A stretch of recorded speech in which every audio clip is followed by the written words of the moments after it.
42nd verse describes the qualities of a Brahmin. Let's chant this verse.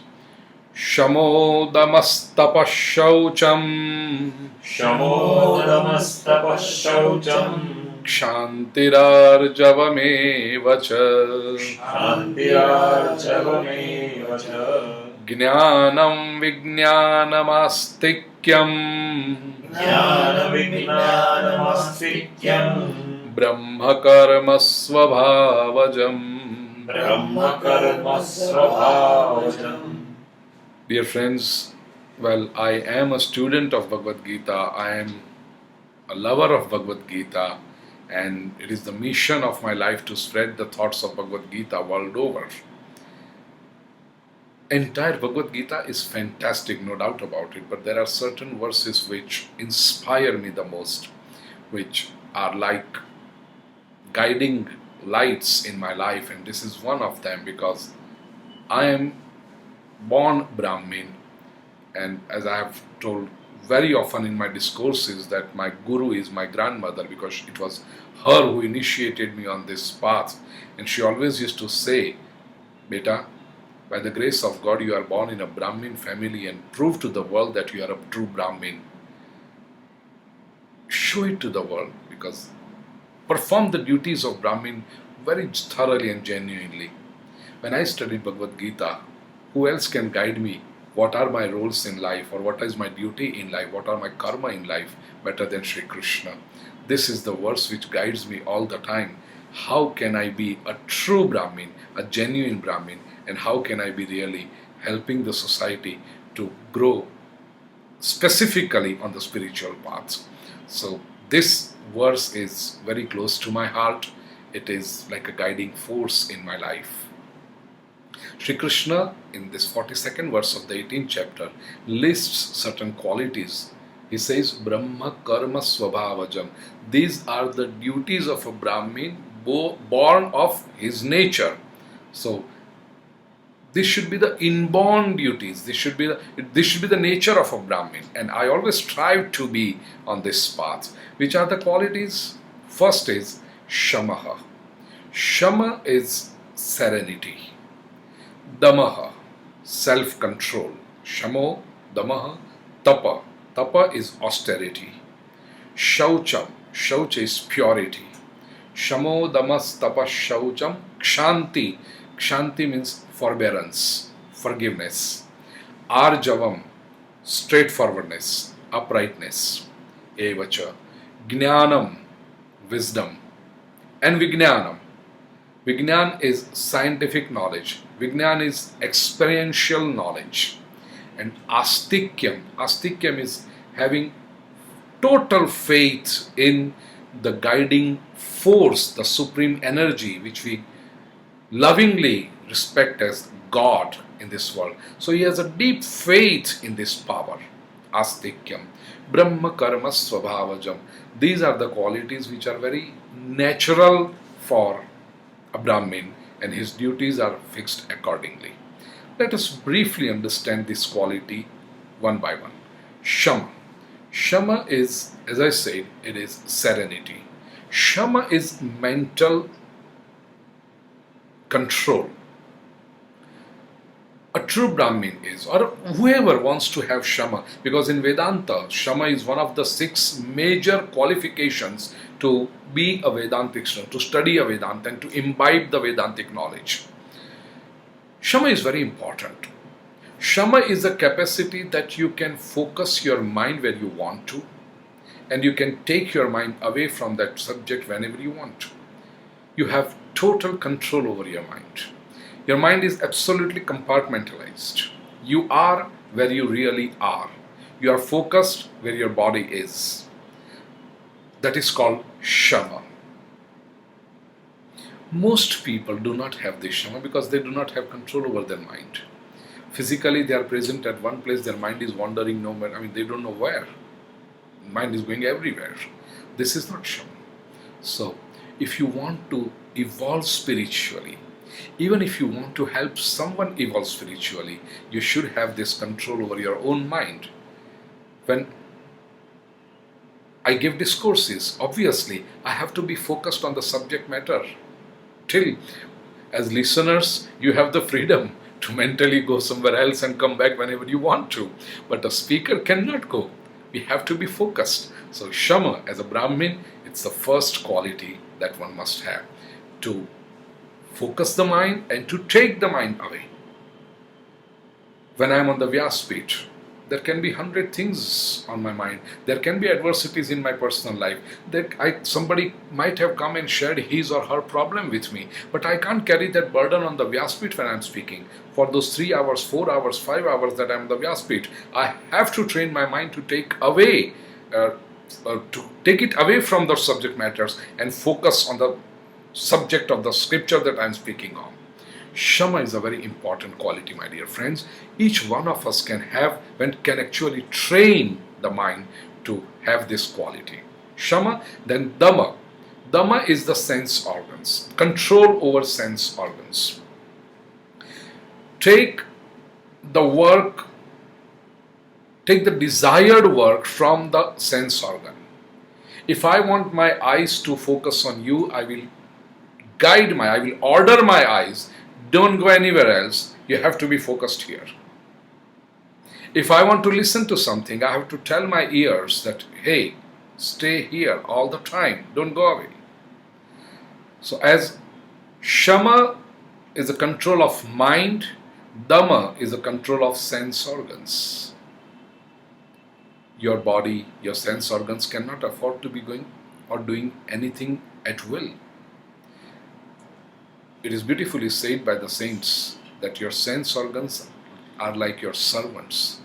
They should obey your instructions. Suppose you are visiting a family and they have a servant, but the servant doesn't obey the instructions of the master. The master is talking with the guest and the servant comes in between whenever he wants to and goes away whenever he wants to. Master orders something and servant says, hey, I'm not going to bring now.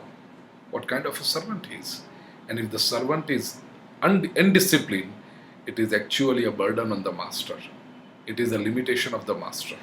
Similarly, if our sense organs are indisciplined, it is a limitation of us as a soul, the master of these sense organs and mind and intellect. So Shama, Dhamma, Tapa. Tapa, austerity. Indian culture is based on Tapa. We pay so much respect to the person who does tapa. But austerity, somehow we have put it in the forest. A person who has left the society, who has run away from, who is an escapist, who's wearing no clothes or very scanty clothes.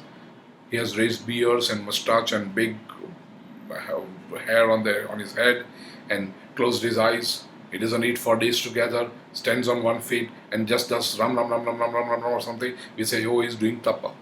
Not necessarily. Tapa is basically when you set a goal in life and you are prepared to face adversities in order to be successful in that goal. So your preparedness to face adversities is called tapa. And remember, in any field, if you want to be successful, you have to be prepared to go through some rough roads. Goals are not achieved luxuriously all the time. You have to work hard for it. And you're working hard with a smile on your face, with firm determination. That is called tapa. And after going through tapa, once you achieve your goal, the pleasure, the joy is entirely different. And that glow is always on your face. Tapa. Shamo, Dhamma, Tapaha, Shaucham. Shaucham is purity. Purity of the body, purity of the clothes, purity of the food, purity of speech, purity of thought, purity of action. So true Brahmin is, you feel that purity around him all the time. Cleanliness is obviously important, no doubt about it, but Shaucha is much more deeper, much more evolved, much more important, much more higher than mere cleanliness. So Shaucha is purity. Shamo Dhamma Tapa Shaucham, Kshantihi, forbearance. When you want to help somebody spiritually, obviously the person initially is so much involved with his worldly affairs. He may not be able to come to your path. He may not be able to walk with you. Sometimes people may mock you, people may go against you, people may criticize you, people may actually physically harm you. But a true Brahmin should have the capacity to forbear, to hold this, and you can't just retaliate with everybody.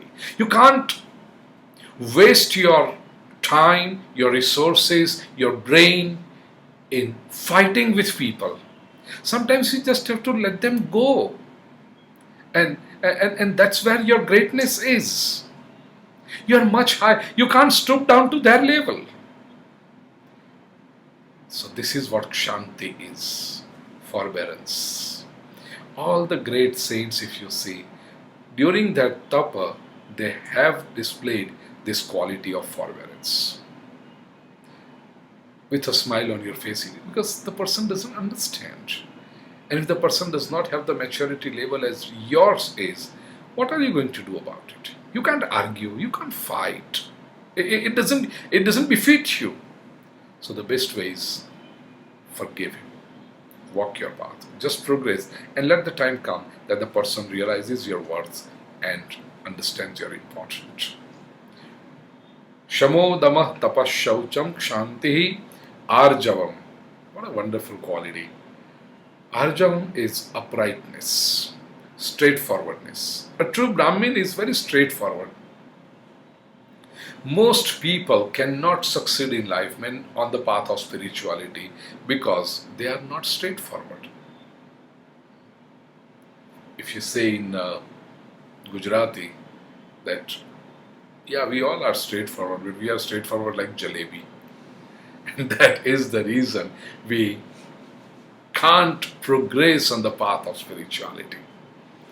So, Dhruv explain these people, those who can't understand the word jalebi, after this talk is over, explain them what the jalebi is, and you can actually show them the figure of jalebi.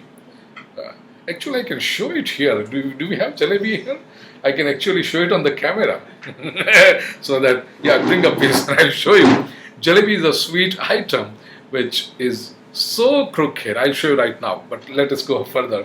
So, a person, a true Brahmin, should be straightforward. It makes you mentally so free. If you always speak truths, the best advantage that you have is you don't have to remember anything. A person who lies has to remember so many things. That in front of this person I have said this, in front of the other person I have said something else, in front of the third person I have said something entirely different. Look here friends, this is jalebi. How straightforward it is, right? So most people are like this, and hence they cannot understand the importance of spirituality in life. Shanti, Arjavam, Jnanam. Gnan is not just collecting information. Gnan is not just database that is with you. Gnan is not just even knowledge. The closest word in English language for Gnan is wisdom. And look here, Sri Krishna puts these two words very closely, Jnanam, Vijnanam. A true Brahmin is one who is definitely interested in wisdom, in acquiring wisdom and sharing wisdom with others. At the same time, it is not wisdom mugged up or picked up from the scriptures and parroting in front of others. No, it is actually putting it into practice, proving that it works, not by anybody else but through his own life, and then sharing that wisdom with others.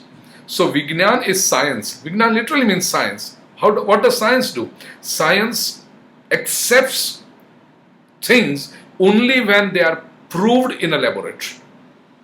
In spiritual field, You don't have to go for external laboratories. Your own life is a laboratory. Your body is a laboratory. So whenever you come in contact, or when you are aware, whenever you come to know of a principle, put it into practice. Yah kriyavan sa panditaha, in Sanskrit it says. Pandit is not just who preaches, but here kriyavan. Same things what Gandhiji said, my life is my message.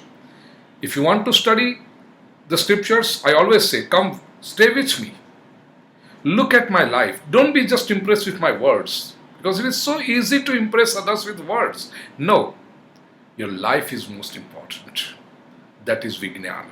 So Jnana and Vijnana, wisdom and whatever he said, it is coming through his life. It is coming so spontaneously, because he doesn't have to remember things. He is actually living it. Jnanam, Vijnanam and Astikyam. Astikyam is faith. Total faith. There can be, as I said, favorable situations and adversities. In the time of adversities, our faith is tested. You must have heard in the society, there are some people, if they face a little problem, they'll directly challenge the existence of God. Where is God? If God is there, if God were there, why should such thing happen? Whatever happens, my God is always there. And He's not just there, He's with me. And the topmost situation of the Vedanta comes that I am no different than God. So, Astikyam, deep faith. These are the qualities of a true Brahman. Brahma karma swabhavajam. Swabhavajam karma. That is his nature, and not just the nature theoretically, but karma also. These qualities are reflected in the actions of a true Brahmin. In 43rd verse, Lord Shri Krishna, Bhagavan Shri Krishna, explains the qualities of a Kshatriya. Over to Dhruv. And I'll come back with one more verse. Jai Shri Krishna.